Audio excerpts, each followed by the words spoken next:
Assalamualaikum warahmatullahi wabarakatuh. Apa kabar anakku sekalian? Kita berjumpa kembali pada pagi hari ini dalam pembelajaran pendidikan agama Islam, yang mana kali ini kita akan mempelajari pada bab 9, yaitu tentang rukhsah atau kemudahan dari Allah Subhanahu wa taala dalam beribadah.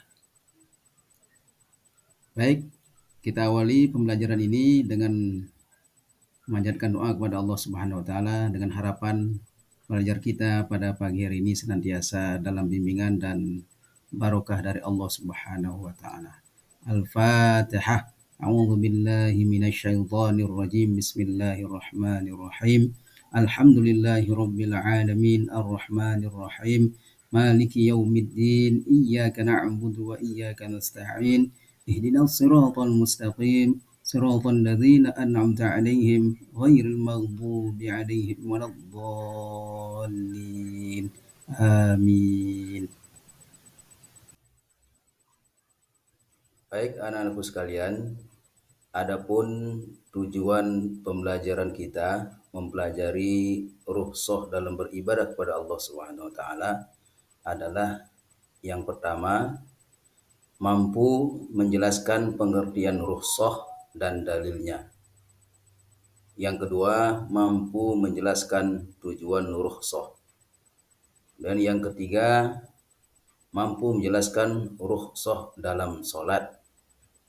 Yang keempat, mampu menjelaskan rukhsah dalam puasa. Yang kelima, mampu menjelaskan rukhsah dalam zakat. Dan yang terakhir adalah mampu menjelaskan rukhsah dalam ibadah haji.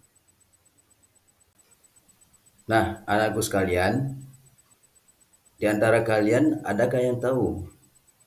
Mungkin timbul pertanyaan, atau ada yang bertanya, apa itu rukhsah? Mengapa agama mengajarkan rukhsah? Kemudian yang ketiga, apa saja rukhsah dalam sholat, rukhsah dalam puasa, rukhsah dalam zakat, dan rukhsah dalam ibadah haji. Kemudian yang keempat, apa hikmah rukhsah dalam menjalankan perintah agama? Dan yang terakhir mungkin ada yang bertanya, bagaimana kita menghargai orang lain dalam menjalankan ibadah? Baik anakku sekalian, untuk selanjutnya tentang pengertian rukhsah. Rukhsah secara bahasa memiliki arti keringanan atau kelonggaran. Kemudian secara istilah, rukhsah mengandung arti perubahan hukum dari hukum asalnya karena sebab tertentu dengan tujuan untuk memberikan kemudahan dan keringanan. Pada dasarnya, kewajiban tetap harus dilaksanakan sesuai hukum asal, akan tetapi boleh ditinggalkan atau diganti pada bentuk lain karena sebab atau kondisi tertentu. Contohnya, puasa di bulan Ramadan hukumnya wajib bagi setiap muslim. Akan tetapi, seseorang boleh tidak melaksanakan puasa karena sedang dalam perjalanan atau dalam istilah kita yaitu safar, atau karena sakit dan harus digantikan di hari yang lain. Baik anakku sekalian, selanjutnya yaitu ayat Al-Quran atau dalil naqli yang menjelaskan tentang hukum rukhsah itu sendiri. Hukum rukhsah adalah al-ibahah, artinya dibolehkan karena kebutuhan atau keterpaksaan. Hal ini sesuai dengan penggalan ayat Al-Quran surat Al-Baqarah ayat 286 yang berbunyi, La yukallifullahu nafsan illa wus'aha.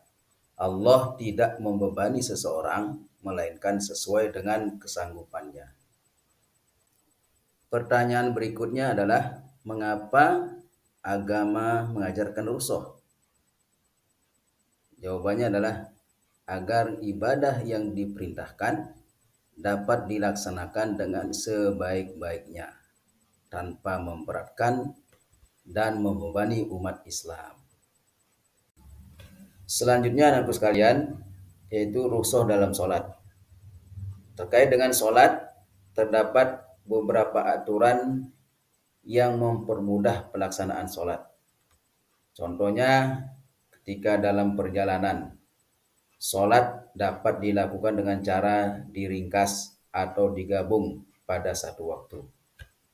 Kemudahan tersebut diberikan pada orang yang melakukan perjalanan, baik karya wisata, silaturahmi, maupun keperluan lainnya yang dipandang baik sesuai dengan ketentuan agama. Seseorang tidak boleh meninggalkan sholat walaupun dalam keadaan sakit. Namun, pelaksanaan sholat orang yang sakit diberi keringanan dan kemudahan.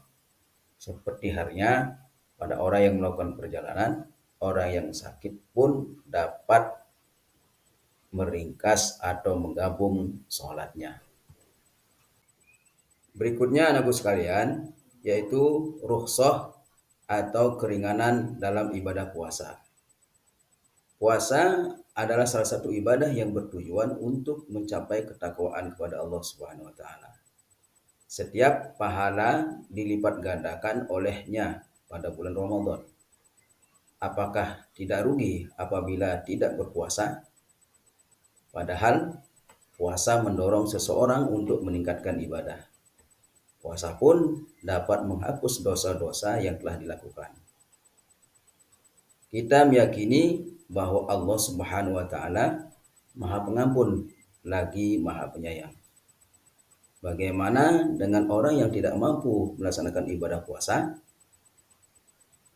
Allah Subhanahu wa taala memberikan kemudahan untuk meninggalkan puasa, terutama pada orang-orang yang melakukan musafir atau melakukan perjalanan jauh, atau karena sakit, atau wanita yang haid atau nifas, wanita hamil atau menyusui, dan orang tua renta yang sudah tidak mampu lagi melaksanakan ibadah puasa.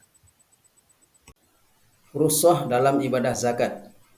Seperti halnya pada sholat dan puasa, pada zakat terdapat beberapa keringanan atau rukhsah, yaitu yang pertama, zakat fitrah dapat dibayar dengan uang.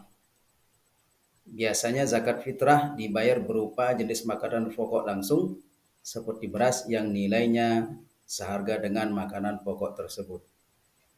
Yang kedua, pembayaran zakat dilakukan oleh pemilik zakat. Untuk kemudahan teknis pembayaran zakat, seseorang dapat mewakilkan pembayaran zakat pada orang lain.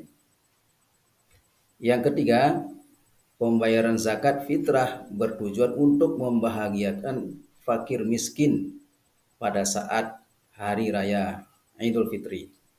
Namun demikian, pembayarannya bisa dilakukan beberapa hari sebelum hari raya Idul Fitri. Selain untuk manfaat sosial, juga memudahkan pembayaran zakat bagi orang yang wajib zakat. Rukhsah dalam ibadah haji.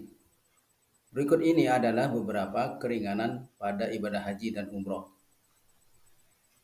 Yang pertama, ibadah haji diperuntukkan hanya bagi orang yang mampu. Kedua, haji dilaksanakan sekali seumur hidup. Yang ketiga, pelaksanaan ibadah haji boleh ditunda meski sudah mampu. Yang keempat, cara melaksanakan ibadah haji boleh memilih salah satu di antara 3 cara, yaitu tamattu, qiron, atau ifrad.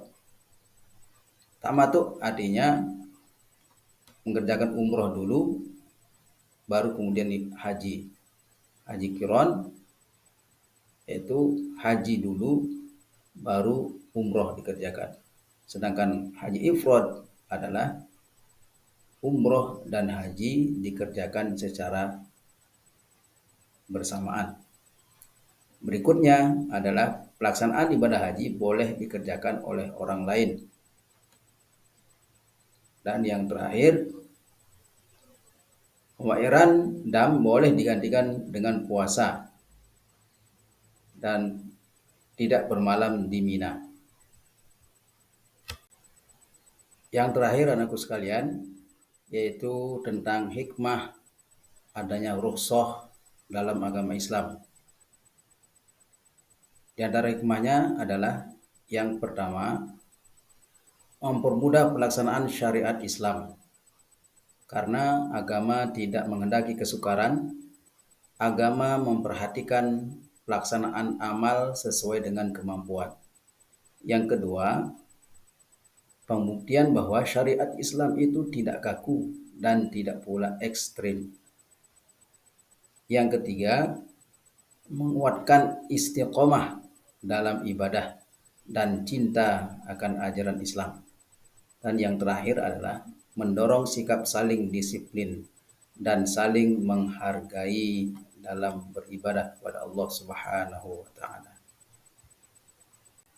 Alhamdulillahirabbil alamin. Anakku sekalian, tidak terasa demikianlah tadi pembelajaran kita pada hari ini tentang beberapa rukhsah yang diberikan oleh Allah Subhanahu wa taala dalam pelaksanaan ibadah. Semoga materi yang kita pelajari ini dapat menggugah dan menambah pengetahuan kalian semua, sehingga kalian mengetahui beberapa rukhsah yang diberikan oleh Allah Subhanahu wa taala, sehingga kalian tetap semangat dan beribadah kepada Allah apapun kondisi kalian. Karena dalam beribadah itu semua sudah ditentukan dan ditetapkan oleh Allah Subhanahu wa taala, sehingga dapat memudahkan kepada kalian semua. Akhirnya, terima kasih atas segala perhatiannya dan mohon maaf atas segala kekurangannya. Wal afu minkum. Wassalamualaikum warahmatullahi wabarakatuh.